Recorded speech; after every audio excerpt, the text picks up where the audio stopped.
The royal have butterflies in stomach about Queen's health as she tested positive for COVID.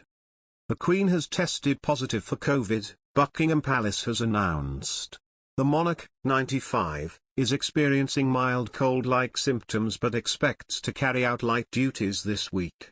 The palace said in a statement, Buckingham Palace confirmed that the Queen has today tested positive for COVID. Her Majesty is experiencing mild cold-like symptoms but expects to continue light duties at Windsor over the coming week. She will continue to receive medical attention and will follow all the appropriate guidelines. The positive test follows a string of coronavirus cases among the royal family and the Queen's Windsor Castle team.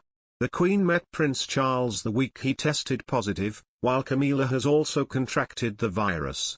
Concern across the nation for the monarch will be high given her advanced age and recent health scare when she spent a night in hospital in October and was ordered by doctors to rest. It comes weeks after she reached her historic platinum jubilee of 70 years on the throne on February 6.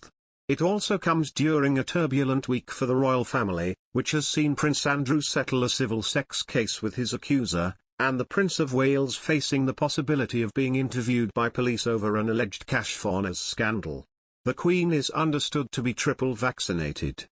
The royal household has its own royal physicians and they will be on hand to take care of the head of state, with Professor Sir Hugh Thomas, head of the medical household and physician to the Queen, expected to be in charge.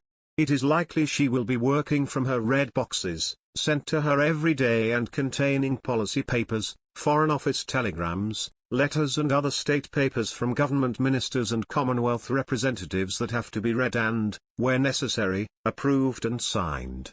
Prime Minister Boris Johnson tweeted, "I'm sure I speak for everyone in wishing Her Majesty the Queen a swift recovery from COVID and a rapid return to vibrant good health."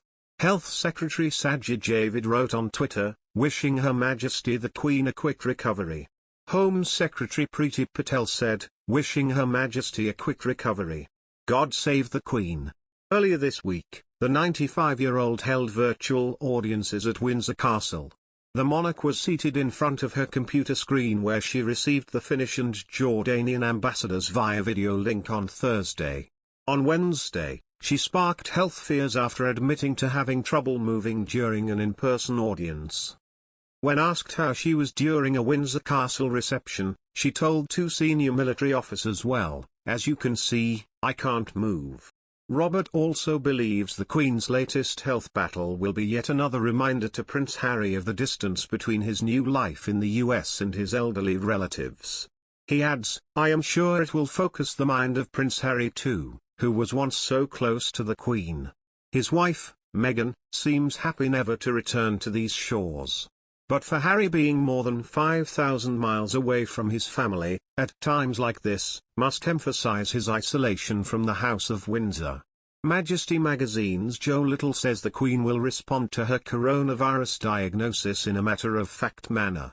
He said, "I think the Queen is very stoic in every way.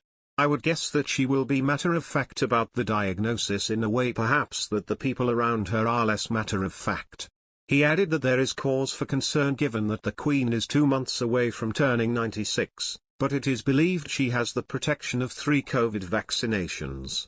Mr. Little said, "In the coming days a very close eye will be kept on her and the indications are that, all being well, it's nothing more than a minor inconvenience." When asked how he thinks the royal family will have taken the news, he said, "They will be alarmed, but quite a few of those members of her family, the Prince of Wales in particular, have had COVID. He has had it twice, Prince William has had it and other members of the family have had it, but clearly they are not as old as the Queen. It,